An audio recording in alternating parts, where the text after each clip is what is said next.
Hello friends, hopefully आप सभी लोग अच्छे होंगे। सो क्वेश्चन नंबर 2, मैंने आपको लास्ट वीडियो में ये होमवर्क दिया था और होपफुली आपने ट्राई भी किया होगा और आंसर भी आपका मैच किया होगा। तो चलिए अब यहाँ पे मैं इस क्वेश्चन का सलूशन करता हूँ और आप अपने आंसर को मैच करेंगे। तो यहाँ पे क्लास इंटरवल्स डेली बेसिस हैं और नंबर ऑफ वर्कर्स ये फ्रीक्वेंसी ना। तो टेबल अब बनाते हैं। तो टेबल में सुटेबल बोला है ना, एप्रोप्रिएट मेथड। तो चलिए पहले क्या लिखते हैं, क्लास इंटरवल्स। तो क्लास इंटरवल्स में क्या है, डेली बेसिस ना। तो पहले हम लिखते हैं इसको डेली बेसिस और इसी को आप लिख सकते हैं क्लास इंटरवल। फिर क्या है, नंबर ऑफ वर्कर्स ना, नंबर ऑफ वर्कर, ठीक, नंबर ऑफ वर्कर्स। तो ये मेरा क्या है, फ्रीक्वेंसी एफ आई ना।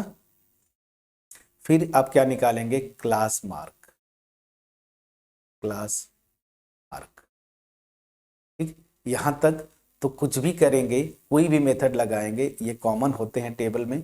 तो इसको जो है हम थोड़ा सा, और कितने थे, 1 2 3 4 5, चलिए 5 ही हैं। थोड़ा सा कोशिश करते हैं कि इसी में हो, चलिए ठीक है। दिस एंड यहाँ पे number of worker and this will be class mark. Now पहले इतना इंफॉर्मेशन जो क्वेश्चन में दिया है उतना तो आप लिख लीजिए। डेली बेसिस आपको देखिए 5 to 520, 520 to 540 और 600 तक गया है। सो यहाँ पे 500 to 520, 520 to 540, ठीक है। फिर 540 to 560, फिर 560 to 580 एंड देन 580, 600, ठीक है ना। 2020 का गैप है, आप देखिए यही दिया। अब यहाँ पे फ्रीक्वेंसीज दी हुई हैं, देखिए क्या, 12, here is 14 and then 8, 6 and 10, 6 and, ठीक है। इतना तो पहले आप टेबल बना लीजिए, ठीक है। टेबल मैंने इसे ड्रॉ कर दिया। अब ध्यान दीजिए, यहां से क्या करेंगे, first we will find out the class mark which is x i, class mark. तो क्लास मार्क क्या होता है, जो इंटरवल है ना, क्लास इंटरवल, उसका लोअर और अपर लिमिट्स का सम बाई 2। तो 500 प्लस 520, 1020 होगा। 2 से डिवाइड कर देंगे तो 510 आना चाहिए। प्लीज इसको कैलकुलेट करिएगा, 510, 520 और 540 इनको ऐड करेंगे 1060, 1060 मतलब 530। प्लीज चेक करिएगा, बाई 2 करेंगे तो 530, 540 और 560, 600। अगर आप 600 को, नहीं होगा ना, हाँ ठीक है, 600 नहीं, 1100 आएगा ना, 1100। और 1100 को अगर आप 2 से डिवाइड करेंगे तो 550। अब यहाँ पे एक पैटर्न बनता है, देखिए ये मैं बोला था ना, 2020 का गैप आ रहा है, तो बस 2020 ऐड करते जाइए, आपका आंसर यहाँ पे आता जाएगा। उतना एफर्ट देने की जरूरत नहीं है, बस 2020 ऐड कर दीजिए। अब देखिए यहाँ पे डिसाइड करेंगे which method we are going to choose, okay, to solve this problem, to find the mean of given observation or given distribution. Now if you look closely on xi and fi, the values of xi and fi, these are large numbers ना, छोटे नहीं है, these are large numbers. So if values of xi and fi are large numbers, what we discussed in the theory portion, we opt for either assumed mean method or for step deviation method. So now if I have to choose between these two methods, assumed mean method and step deviation method, then I will go for assumed mean method because it will be, I mean, it will be easier to apply in terms of table. यहाँ पे table 2 ही 3 step में हो जाएंगे. So now what was assumed mean method? So मैंने जो बोला था assumed mean method में you can choose any xi as assumed mean. आप कोई भी xi को आप ले सकते हैं assumed mean. But I also told you that choose the assumed mean, if possible the middle most. तो यहाँ पे 5 ऑब्जर्वेशन है, so middle most observation is 550. So I will choose it as the assumed mean. ठीक है ना. तो जब ये टेबल बनाए तो यहाँ पे जरूर लिखिएगा कि assuming, या ऐसे लिखता हूं let a equal to 550 be the assumed mean. The assumed mean. So we have chosen this 550 as assumed mean. Now coming to the table. अब यहाँ पे क्या करते थे याद करिए. assumed mean मेथड में क्या निकालते थे याद करिए, deviation. So here we will find out the deviation which is di, and di क्या था फार्मूला. हर एक इंडिविजुअल यहाँ जो ऑब्जर्वेशन नहीं, जो क्लास मार्क है उसमें से मैं सबट्रैक्ट कर दूंगा अपना जो एज्यूम्ड मीन है उसको. Okay, now take the difference. 510 में से एज्यूम्ड मीन मेरा क्या है देखिए ये ना, तो 550 सबट्रैक्ट करेंगे. देखिए इसमें से इसको सबट्रैक्ट करना है, ठीक है ना. ये जो मैं लिख रहा हूं इसका मतलब क्या है, x1 minus A. x1 is 510 and a is 550. तो 510 में से इसको सबट्रैक्ट करेंगे तो मैं डायरेक्ट लिखूंगा -40 ना. प्लीज चेक करिए, दिस विल बी -40. 530 में से 550 सबट्रैक्ट करेंगे, दिस विल बी -20. 550 में से इसी को सबट्रैक्ट करेंगे, दिस विल बी 0. 570 में से 550 सबट्रैक्ट करेंगे, आई विल गेट 20. 590 में से इसको सबट्रैक्ट करेंगे, I will get 40. Got my point? Now, in assumed mean method, we have to now calculate what? Fi di. तो आपको क्या करना है यहाँ पे, Fi di की वैल्यू कैलकुलेट करना है in this table. Okay, got my point? Now,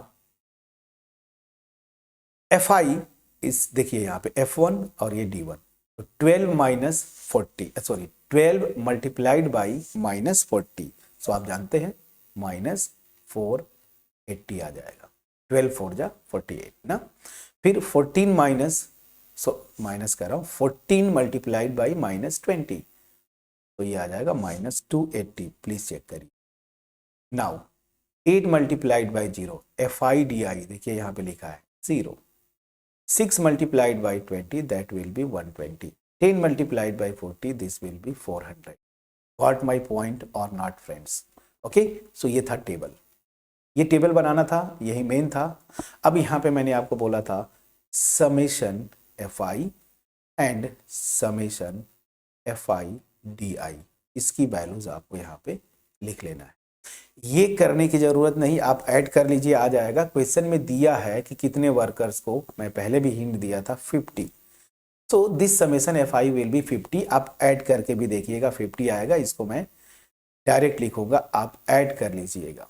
50 आएगा, करके देखिए ना. यहाँ पे ऐड करेंगे तो 26, ठीक है ना, 26 और 8 करेंगे 34, 6 ऐड करेंगे 40, 10, 50. Got my point? Now coming to this. अब जब यहाँ पे ऐड करेंगे तो ये क्वांटिटी निगेटिव में आएगी. कैसे, ध्यान दीजिएगा. जब इन दोनों को ऐड करेंगे तो ये आएगा, देखिए 6 5, अगर मैं सही हूँ -560, और इन दोनों को ऐड करेंगे आएगा 520 पॉजिटिव में. जब ओवरऑल ऐड करेंगे तो -40 आएगा. प्लीज चेक करिएगा, ठीक है. अगर मैं सही हूँ प्लीज कैलकुलेशन को चेक करिएगा, ये आपकी ड्यूटी है फ्रेंड्स, ठीक है. तो यहाँ पे आपने ऐड किया तो ये जो वैल्यू आई वो इतना आ रहा है. अच्छा एक मिनट, ना मैंने गलत कर दिया. आप भी बोलेंगे सर क्या कैलकुलेशन करते हैं, लाजवाब नहीं। 886 6 और 1 7 7 आएगा, ठीक है, 760 आएगा।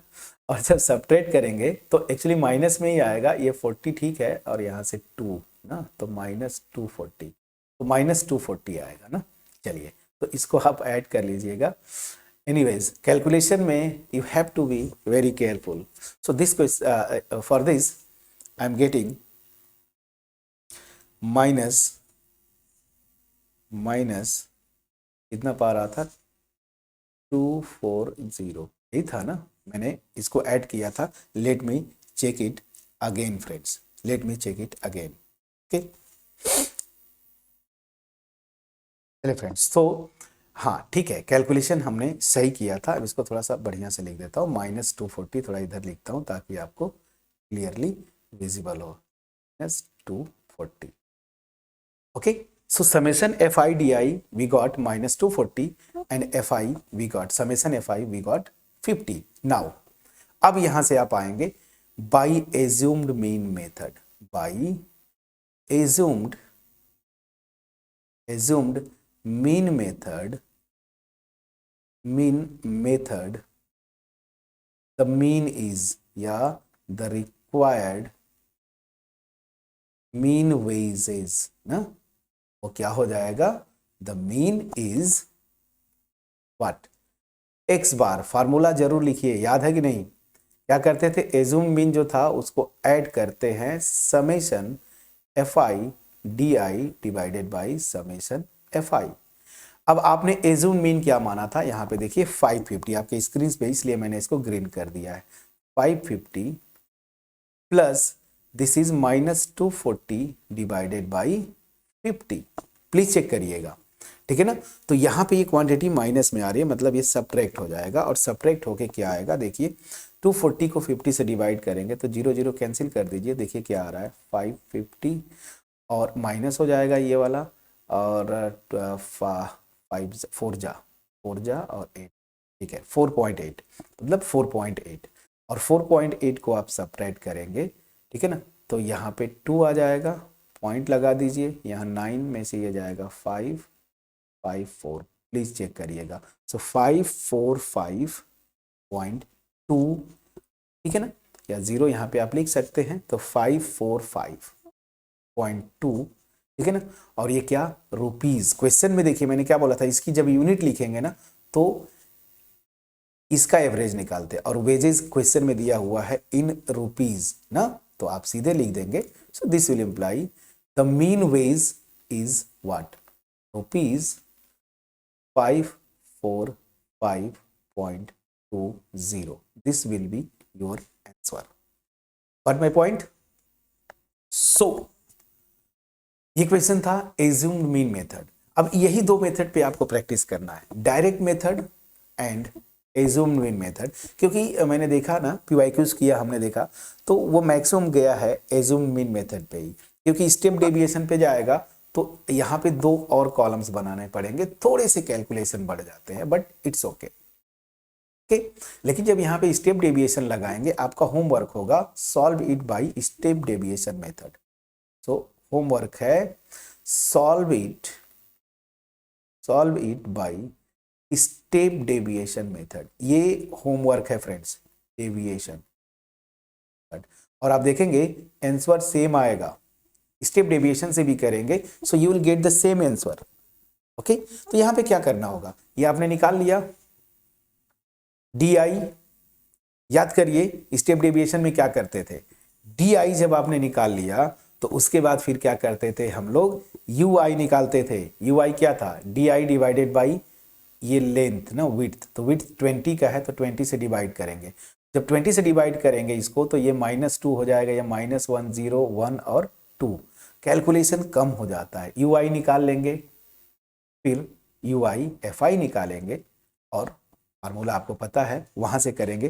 तो एक चीज तो है कि जब स्टेप डेविएशन आप यूज करेंगे ना, तो यहाँ पे जो कैलकुलेशन थोड़े बड़े आए, ये नंबर्स ना वहां पे बहुत कम आएंगे, ठीक है ना, तो थोड़ा आसान हो जाता है। So it is your homework, solve this question number 2 by step deviation method. We have solve it by assumed mean method. What my point? इसको आप डायरेक्ट मेथड से भी कर सकते हैं, तो अगर आपकी इच्छा हो तो डायरेक्ट मेथड से भी करिएगा, कैलकुलेशन बहुत बड़ा आएगा लेकिन आंसर सेम आएगा, ये मैं आपको एश्योर करता हूं। होपफुली मेरा एफर्ट इस वीडियो का आपके पास पहुंच पाया होगा। अगर पहुंच पाया है, वीडियो को लाइक जरूर करिएगा, फ्रेंड के साथ शेयर करिए, कमेंट सेक्शन में अप्रिशिएट करना मत भूलिएगा। स्पेशली मैं उन फ्रेंड से रिक्वेस्ट करूंगा जो बार बार विजिट करते हैं चैनल को but still you have not subscribed our channel, so please subscribe करें, हमें मोटिवेट करते रहे। और जो हमारा मोटिव है मास में लोगों के पास क्वालिटी वीडियोस मैथमेटिक्स का नॉलेज शेयर करने का, जो मेरा मोटिव है उसमें आप सहयोग करें। Now this is the good question, and इस तरह का क्वेश्चन जो है आपके एग्जाम में हमने PYQs किया था ना, बहुत बार पूछे जाते हैं। Why? Because of this missing frequency. ठीक, इसकी वजह से। तो यहां पे मीन आपको दे देगा, देखिए मीन दे भी दिया है शायद, ये हाँ मीन दे दिया ₹18, और आपसे पूछ क्या रहा है ये निकालिए, ठीक है ना। मिसिंग फ्रीक्वेंसी एफ, क्वेश्चन यही है। For following the following distribution shows the daily pocket allowance of children of a locality. The mean pocket allowance is ₹18. Find the missing frequency f. यहां पे देखिए मिसिंग फ्रीक्वेंसी। अब एक यहां पे मैं आपको ट्रिक देता हूं कि ट्रिक क्या, एक जस्ट सजेशन कि जब भी मिसिंग फ्रीक्वेंसीज की बात करें कभी भी please don't use the latter two method, that means assume mean method और स्टेप डेविएशन, कभी यूज मत करिए क्योंकि कैलकुलेशन बहुत लंबा होगा, फंस जाएंगे, आंसर नहीं आएगा। तो जब भी मिसिंग फ्रीक्वेंसी आए आप सीधा सीधा क्या यूज करेंगे, डायरेक्ट मेथड। ये मेरा आपके लिए सजेशन है, और ठीक है ना, जो भी बोलिए तो डायरेक्ट मेथड यूज करिए जब भी मिसिंग फ्रीक्वेंसीज की बात आए। तो apply, just apply here the direct method for finding the mean, and mean is given, okay, one unknown is there f, we have to find out this f. So to find out a single unknown we need a single equation, and that equation, for that equation they have given the mean. So just formula लिखिएगा direct method mean का, और यहां पे जब ये formula आप लगाएंगे this one, ठीक है, this one, this is known, this is given 18 summation fi you will get in terms of f, okay, और ये भी शायद f के टर्म में आएगा, just cross multiply, solve the equation, you will get the value of f। तो मैंने पूरा सोल्यूशन ही बता दिया आपको। सो कमेंट सेक्शन में जरूर बोलिएगा कि सर क्वेश्चन हुआ या नहीं। I will be waiting for the question, your solution और your comment, okay. So question third please solve करिएगा। मिलते हैं नेक्स्ट वीडियो में, तब तक अपना ख्याल रखें, पढ़ाई करते रहें। Thank you so much for watching my videos friends.